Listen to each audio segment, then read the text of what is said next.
Quel type de business ou tout simplement quel business lancer quand on veut rentrer s'installer en Afrique?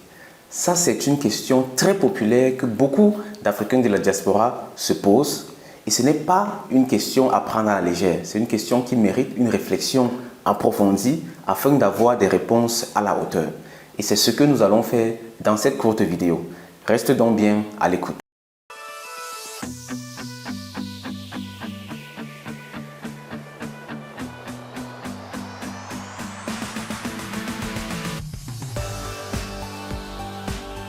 Moi, c'est Zangué Nelson, copromoteur du CAA, le complexe agro-industriel d'Afrique, qui est un projet panafricain majeur ayant pour finalité de redonner à l'Afrique ses lettres de noblesse à travers une agro-industrie saine, c'est-à-dire transformer ce que nous produisons et consommer ce que nous transformons. Nous sommes sur le terrain depuis plusieurs années déjà et bâtissons au fil du temps un réseau à l'échelle africaine afin d'en utiliser les synergies pour l'atteinte de ce grand objectif. Si tu veux te joindre à nous, tu es la bienvenue. Allons donc droit au but de notre thématique d'aujourd'hui, à savoir quel type de business ou quel business lancer quand on veut rentrer en Afrique. Tout d'abord, il faut savoir que ça dépend de toi. Tout dépend de toi. Parce que l'Afrique, c'est la terre de toutes les opportunités. En Afrique, tout est possible. Et chaque jour, nous voyons des personnes, des jeunes, des vieux, faire des choses incroyables en Afrique. Tous les domaines sont ouverts. Claire, il y a des domaines qui sont plus accessibles que d'autres.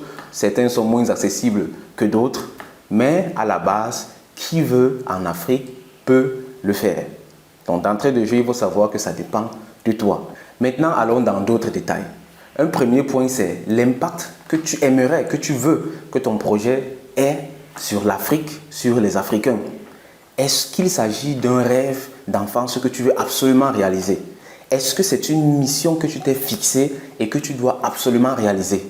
Si c'est le cas, c'est que tu n'as qu'une seule option. C'est que tu n'as que cette voie et tu dois la suivre jusqu'à accomplissement. Ça, c'est la première chose à prendre en considération, particulièrement pour les personnes qui ont des projets de vie, qui ont des objectifs très clairs depuis le bas âge ou bien au fil du temps. Un deuxième point à mentionner, ce sont les opportunités que tu as déjà. Il y a des personnes parmi nous qui ont des familiers, des parents, des amis ou des connaissances qui sont déjà actifs avec du succès dans un certain domaine ou un autre. Est-ce que tu as la possibilité de t'intégrer dans ces domaines? Est-ce que tu as la possibilité de compléter ce que ces personnes font déjà? Si c'est le cas, ça peut être une piste pour toi, une piste qui va te faciliter l'accès donc à un business, l'accès à un secteur d'activité. Nous, au CAA, par exemple, nous avons un large domaine d'activité puisqu'il s'agit de l'agro-industrie. Ça va donc de la production avicole animale en passant par la transformation jusqu'à la distribution. Et tous les membres du réseau CAA qui veulent se lancer dans une activité complémentaire sont absolument encouragés et accompagnés par le CAA dans cette initiative. Il est donc possible pour chaque membre du CAA d'identifier une activité qui lui plaît ou qui, selon lui ou selon elle, est très porteur, se lancer là-dedans et profiter de l'accompagnement du CAA. Et par la suite, on joindra les énergies pour faire quelque chose de plus grand. Ça, c'est par exemple possible quand tu appartiens à un réseau entrepreneurial. En dehors de ça, on a également le cas où tu as un ami, une connaissance, un partenaire ou un familier qui exerce déjà dans un domaine d'activité et te donne l'opportunité de te greffer à lui ou à elle. Un autre aspect à prendre en compte, c'est la préparation de la population à accueillir ton projet. Selon le projet que tu veux lancer, la population peut être prête ou pas à l'accueillir. Quelqu'un qui va en Afrique et se lance dans un projet aérospatial. Bon, c'est très important, c'est un projet très nécessaire dont on a besoin, mais la population n'en sait pas grand-chose. Les projets que la population attend sont les projets urbains, les projets alimentaires et autres. Ça, ce sont les projets qui peuvent directement avoir un impact sur la population cible. Si, bien entendu, ta cible, c'est toute autre chose, là, selon le cas, tu y vas et tu fonces.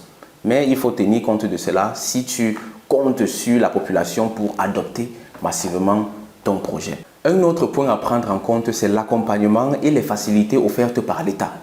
Claire, ça c'est un point assez sensible, mais selon le projet que tu as mené, selon l'initiative que tu as, l'apport de l'État peut être primordial et déterminant.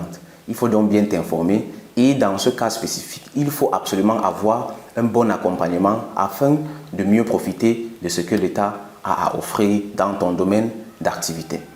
Un dernier point que je vais mentionner ici et qui englobe un peu tous les points précédents, c'est celui du pays dans lequel tu veux t'installer.